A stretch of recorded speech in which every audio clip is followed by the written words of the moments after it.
L'acné est une maladie inflammatoire chronique du follicule pilosébacé qui survient le plus souvent à l'adolescence. Elle concerne 80% de la population entre 12 et 20 ans. Dans cette vidéo, nous ne parlerons que de l'acné vulgaire qui est le plus fréquemment rencontré. Pourquoi a-t-on de l'acné? Il y a plusieurs causes possibles. La plus fréquente est l'étiologie hormonale, avec notamment l'augmentation des hormones androgènes lors de l'adolescence. Il y a des facteurs génétiques et environnementaux. Tout ce qui participe à l'obstruction des pores de la peau peut favoriser le développement de l'acné, tel qu'un manque d'hygiène, une utilisation excessive et inadaptée de maquillage ou encore la pollution. Concrètement, que se passe-t-il? La plupart du temps, dû aux hormones androgènes, la glande sébacée va hypersécréter du sébum. Ce dernier est un élément essentiel à l'hydratation et au bon fonctionnement de notre peau. Mais sécrété en quantité trop importante, le sébum va obstruer le follicule pileux par lequel sort le poil. Les bactéries de type Propionibacterium acné vont potentiellement se développer et générer une infection et une inflammation locale. Plusieurs évolutions sont possibles, le bouton blanc, le point noir, la papule ou encore la pustule, où l'activité bactérienne et l'inflammation sont plus importantes. Vous l'aurez compris, il y a des formes d'acné légères et d'autres plus sévères. Comment traiter efficacement l'acné? Le traitement dépend de son étendue, de son caractère inflammatoire, de sa gravité et bien entendu de son impact psychologique chez le patient.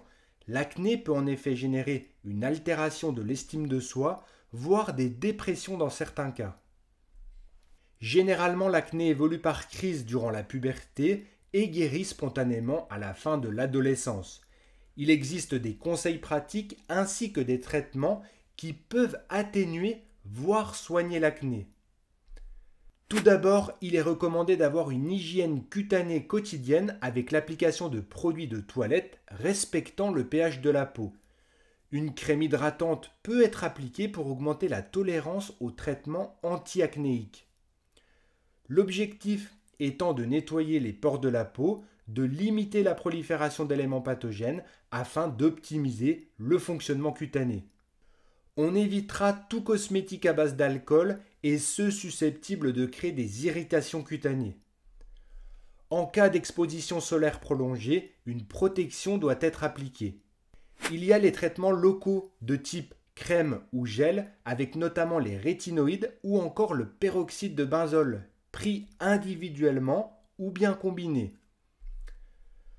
Pour les formes plus sévères, il y a la prise de médicaments oraux sur prescription médicale. Pour limiter l'activité bactérienne, il y a les antibiotiques de la famille des cyclines. Il y a les rétinoïdes avec l'isotrétinoïne. C'est le traitement de référence indiqué pour les formes sévères et rebelles aux autres molécules. L'isotrétinoïne va avoir une action directe sur la glande sébacée en limitant la production de sébum. La cure de traitement dure généralement 4 à 6 mois. Le niveau d'efficacité est important avec un faible taux de récidive. Il faut toutefois noter qu'il présente des contre-indications et des effets indésirables parfois non négligeables. Un suivi médical est indispensable au cours du traitement. Enfin, la chirurgie peut parfois être indiquée pour évacuer des lésions rétentionnelles. Elle reste rare. Voilà pour cette vidéo. Si vous avez des questions, n'hésitez pas à les poser dans les commentaires. Merci pour votre écoute et votre attention. Je vous dis à très bientôt sur Educa Santé.